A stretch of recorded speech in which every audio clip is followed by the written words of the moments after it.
wife and I have traveled through the Great Smoky Mountains for years. It truly is one of our most favorite places to visit. We love everything about the beauty and wonder of the landscape that has existed long before any of us have ever stepped foot in this world. Earlier this year, we experienced our favorite place in a new way. We rode through the serene beauty on two wheels, and we were both taken aback by what a different experience it is when compared to driving through in a car. You see, in a car, we are passively enjoying the beauty, even if we have the windows down. It's sort of like watching a movie. It's enjoyable, but it's not very engaging. Riding through on two wheels is something altogether different. You somehow become a part of the environment. Your senses even tell you that this is different. It's an immersion into the world around you, and until you experience it for yourself, you probably will never fully appreciate what it is that I'm saying. I thought, at the time, that it was just something in my own mind. But when we stopped for a moment, my wife even made a comment about how much different the experience is compared to all of the other trips that we have made through the exact same region. Everything about the environment was exactly the same as it had been, always, for the dozens of other times that we had passed through. The only thing that was different was how we ourselves were interacting with the environment. Somehow, it felt like a more active engagement, rather than us simply passing through. An almost indescribable connectedness with the world around us. Now, if you've been watching any of these videos at all, then you know at some point I'm going to take this illustration and I'm going to tie it into a scripturally based or faith-based connection. So if your mind has been racing ahead, you may have already connected the dots to what this devotion is focusing on. If you're just waiting on me to take you to that connection, then here we go. How many of us can relate this scenario to our own faith? What does riding through the Smoky Mountains have to do with faith? Look deep in your heart and ask yourself this. Are you merely going through the motions of your faith, or are you completely immersed in it, experiencing it to the fullest? Maybe think about it this way. What does your faith look like to others? Is your faith one of passivity, where you have made a profession of faith, and now you're just waiting to go to heaven? Something in the back of your mind is telling you that you're missing the bigger picture. The alternative, aside from simple non-belief, is that your faith is demonstrated in all that you do. You live out your faith each day. James poses a question in a more concise form in chapter 2, verse 14. What good is it, my brothers, if someone says he has faith but does not have works? Can that faith save him? What are these works? Is this the deeds and the actions that we participate in every day of our lives? Is it our good behavior? The answer is somewhat complex and simple at the same time. So the short answer is yes and no. Yes, these moral, kind-hearted, and decent works are important, and in reality, these are behaviors you would expect or at least hope of anyone, regardless of any sort of profession of faith.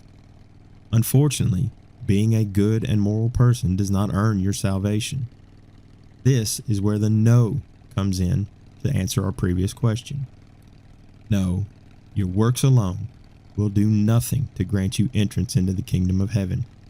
They will just make you a really nice, loving, and memorable person, but still a person who is destined for hell, unless something changes. The difference is this. A true follower of Christ will exhibit these works, not because of some moral obligation, but rather as a response to God's gift of salvation. John MacArthur is credited with this quote that I find relevant to what we are discussing. MacArthur said, "If I'm not showing grace, have I forgotten the grace that I have been shown?" Another more well-known quote comes from William Toms. He at one time said, "Be careful how you live. You may be the only Bible some person ever reads." Do you see how the waters can get a little muddied when we try to look deeper into this? Both of these quotes talk about actions or deeds, something that must be done. But if we focus on that aspect of things, then we have taken both quotes out of context. Our world could use a little kindness, love, compassion, and goodness from everyone. And I don't think that anybody can disagree about that.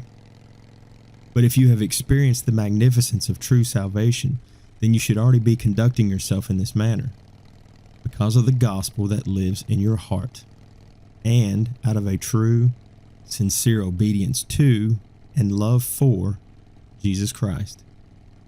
These actions, while outwardly similar to what others may do, will set you apart because your faith has set you apart. Others should see Christ in you and through you. These are the works that James is talking about. Actions and behaviors that are a direct byproduct of our faith in Jesus Christ, rather than an attempt to earn our way into heaven or out of a sense of duty to be a good and moral person. In 1 John 3:18, John writes, "Little children, let us not love in word or talk, but in deed and truth." Now there's a word in this verse that again seems to imply we must do something. That word is deed. But don't lose sight of the three words after that. And in truth.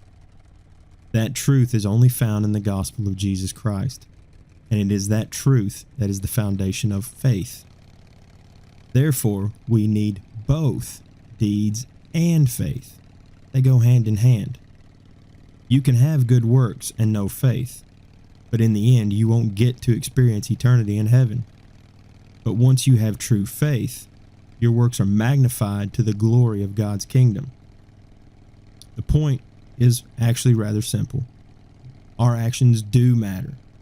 But the question you have to ask yourself is, what is the heart behind those actions? Do you do your good deeds out of a moral obligation to those around you? Do you conduct yourself in a manner that is more about self-gratification and personal recognition? Or do you humbly go through life exhibiting the most admirable of behaviors and sincerest generosity because you have chosen to obey the will of God and you are letting His grace and mercy pour from your heart so others can see just how incredible God truly is? I'm going to close with one last verse from James. In this verse, he is talking about how faith is at the heart of our works and how our work should be a natural part of our faith. In this verse, James is talking about Abraham and his obedience to God when he was called to sacrifice his own son Isaac as an offering.